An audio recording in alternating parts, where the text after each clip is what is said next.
Okay, and we are back. We've entered Grimstable neighborhood. You'll notice there's been a rather abrupt time change here.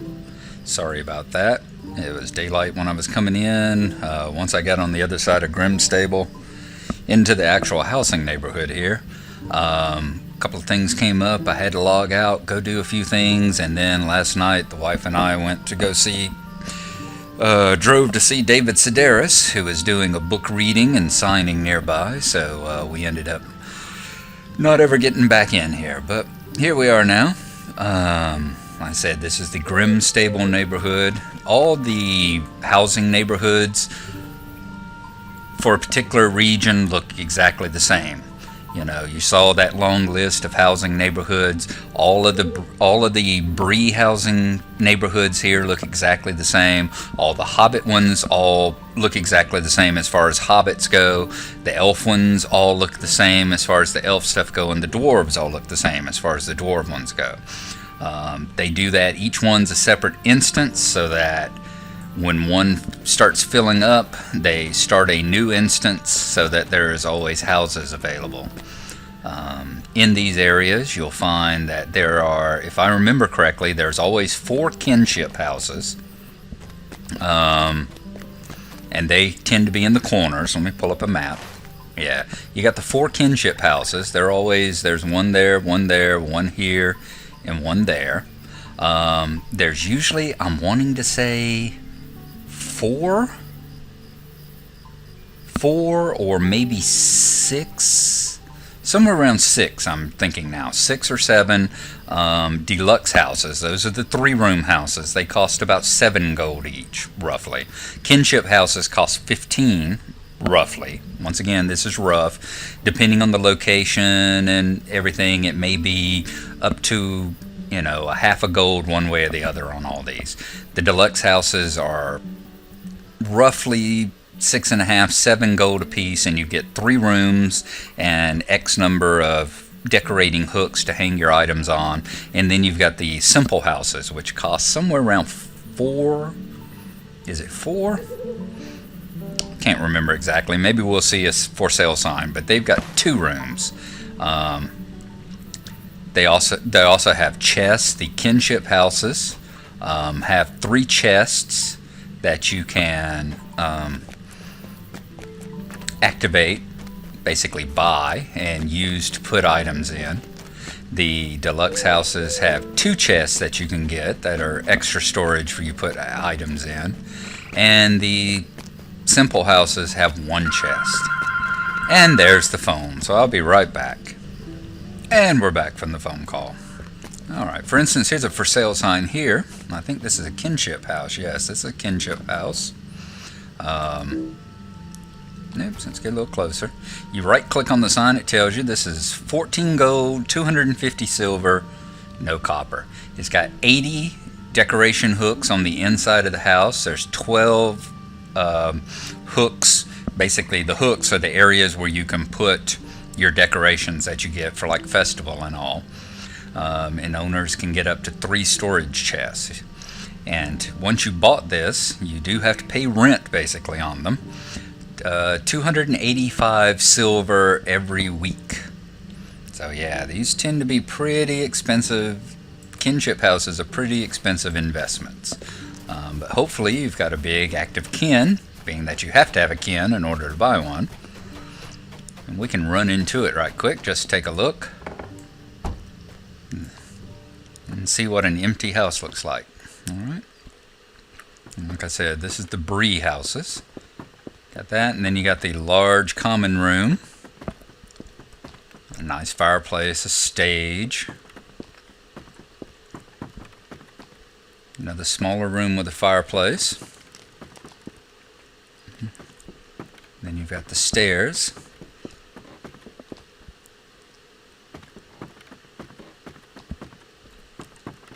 Up to one of the upstairs rooms here with yet another fireplace. So see, a lot of room. Most of these little areas, like this room's probably got maybe a couple of wall hooks that you could put things, maybe a wall hook there, possibly a small furniture hook in the corner that you can throw items into. So that's it, all ready and nice for decorating. Okay, so we'll leave this behind. And I was headed on over to where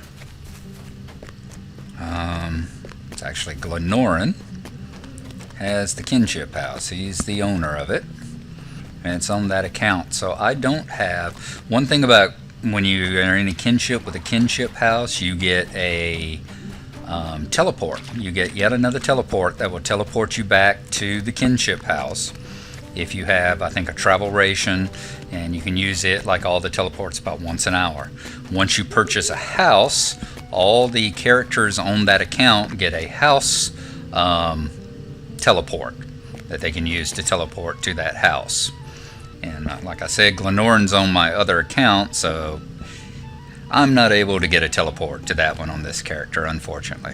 Here we are at the central area, right here. And that's where you'll find the provisions. This right here is the building that has the vault, the bank tellers inside here. She's right over here, and you can click on her and get your shared storage, your vault, your shared storage, your wardrobe, and your escrow if you decide to abandon your house. If you abandon your house and give it up, basically everything goes into your escrow account here that you've got inside of it. All the decorations. Are you looking for something, friend? You know, you got your typical healer, your provisioner. Over here is the housing furnisher that I think sells like furniture and stuff for the houses. You have furniture, help you with something? Paint for the walls, colors for the floor, your normal items like armchairs, wooden cart for out in the yard, that sort of thing. And actually, I've never been upstairs here, so I've had a house here for like 3, almost 4 years, and I've never been upstairs. I have no idea what's up here. Nothing. Okay. I haven't missed a lot then. Alright, so we will go back out. I'm going to go back this way. I haven't showed y'all the skirmish stuff yet. I haven't gotten high enough level, I think, to actually use it yet. I think you had to be 15th, maybe 20th level. But part of the skirmish system that it has, and I'll explain more. You got the skirmish bard, which allows you to change, much like a regular bard, allows you to change some of your skirmish characteristics on. The trainer over here is used to train skirmish skills. But like I said, we can't actually use any of those right now. From here, we're going to go up the hill, and I live right over here on the high road. So, and in my opinion, it's the nicest house in the entire neighborhood. I went through several neighborhoods until I found this one open in this particular neighborhood. In fact, I was in Grimstable. Shows you I went all the way into the G's before I found one that's open. Go up here, always make a little shortcut. And then this is my house. 6 Chestnut Street. Said it belongs to my dwarf, but I just think it has a great view. Nice big giant yard. You got a bunch of trees off to one side, and it's got a gazebo. I call it my private gazebo, but it has a gazebo that turn names back on, that sits out here in the middle of the yard, and sometimes I just stand out here and smoke. And a lot of times at nighttime, the guards go a little bit crazy. Every once in a while, you'll find them out here dancing in the gazebo. All I can say is that humans are weird. So, let's go on up. Basically, what I came to show you about were the items that you can get as part of the Fall Festival. Here's one of the ones that you can purchase using the tokens. This is a scarecrow. That's what it looks like. Then you have the giant pumpkin. There you go there. Very nice. The goblin statue. These are all things able to barter. I think at the when you're at the thing, you got the holiday vendor, I think, festival vendor, and this is the stuff that she sells. You have the autumn welcome mat, which there are two of them. One festival, it's either the spring or the summer. I think it's the summer festival. You get the summer mat. Here's the autumn mat that you're available at this one. Then you have the only large item that's available, and that's the sundial. So these areas out here, you get two large slots. This one right here, and over there where the scarecrow is a large slot as well. And the rest of them are small slots. These two, and the two over here.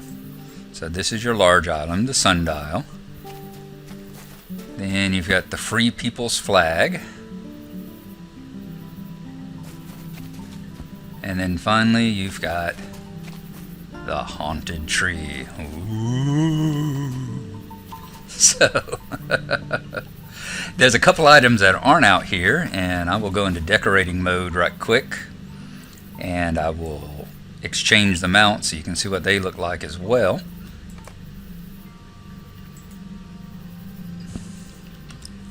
Pull them up.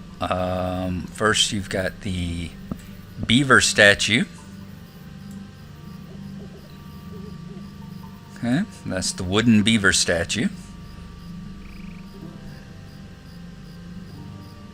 Apparently just carved out of a living tree stump there.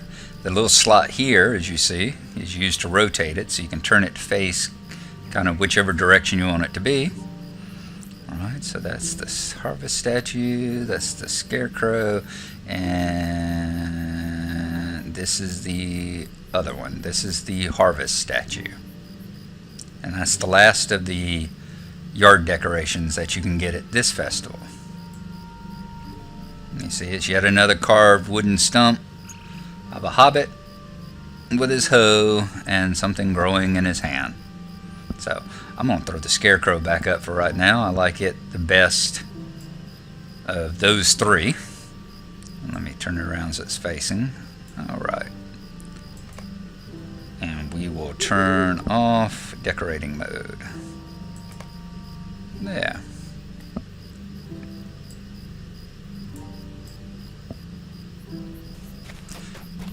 Housing, you also get a mailbox. Once again, that mailbox, I can't use it, but every character on my other account, the account that actually owns the house, every single one of them can use the mailbox here. So you get your private mailbox. Go in through the door. I'm going to zoom in back into first person and show you the interior decorations that you get as part of the festival. Here's the turn back sign. You'll notice all the signs and all here. You can actually see them inside the haunted burrow. But there's the turn back sign. Then you have the danger sign. You have the roar. You had the watchful warg painting, and you had the watchful goblin painting. And the only other item that is available, you remember I talked about that farm lady that's over there at the festival tree. If you had farming skill, you have to have the profession that has the farming skill, and had talked to her and started the quest back during the summer festival. Basically, she starts the quest where you go in, you plant seeds in that big tent behind her, and then she appears at the fall festival and you go talk to her again and she gives you the reward. And this is what you get, the black mushroom pot. So that's very nice as well. I don't think I would actually want to eat any of them, but there you go. This is a deluxe house. I think if I remember right, the upkeep on this is 165 silver per week. So you got this room, you have the main room here, which the fireplace was already included, and then you've got the other room off to the side here. So you got 3 rooms, and you can buy 2 chests that go in here. There's the first one, and the other chest is over here in this room. And all the items you see in here, the various housing trophies and items and all, that I have purchased. You know, I've talked about that taxidermist in Bree. You know, you kill enough winter worms, eventually you get a perfect worm body, and you can take it to the taxidermist and get a stuffed version. Oop, pesky dormouse. That was a thing you could get from buying Moria. When you bought the Moria expansion and the coins, one of the things you could get was the pesky dormouse, and he'll occasionally come out of the hole and sit there and eat your cheese. And one of the other items I got for purchasing Moria was a colorful songbird. You hear the little bird chirping now and then. That's where he comes from. The trophies on the walls, the fishing trophies, as you see, rare and impressive. No? I bet you've never seen a minnow like that one. They come from using the fishing skill, of course. The fishing hobby. That's the biggest thing that you get from the fishing hobby is trophies that you can put on your wall. Killing, I believe, is it black bears? Could be grizzlies, not sure, but eventually you can get a perfect bear skin, which you can make a bearskin rug out of. And most everything else in here, like the wreath and the little snow globes and all, I won't go into two right now. They are from other festivals like the Winter Festival. So that's pretty much it. I am going to zoom out here right quick. Let's see. I wanted to run through the various outfits as well. So we'll pull that up. Look at our cosmetic outfits.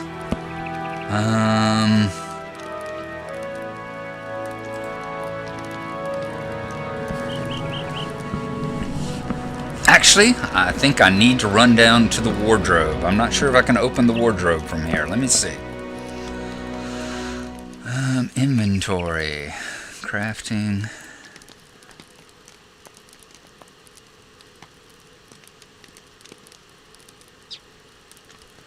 Okay, I'm not sure I can buy. Not sure that I can get into the wardrobe from here. I know I can do it down at the vault. So we'll just run down there right quick, and I will see you when we get there. Alright, we're down here at the bank vault. You just right click on her, go to show wardrobe, and here is the wardrobe. So we're going to go cosmetic outfits. You've seen the pumpkin festival, the pumpkin mask already. Let me zoom in on the head.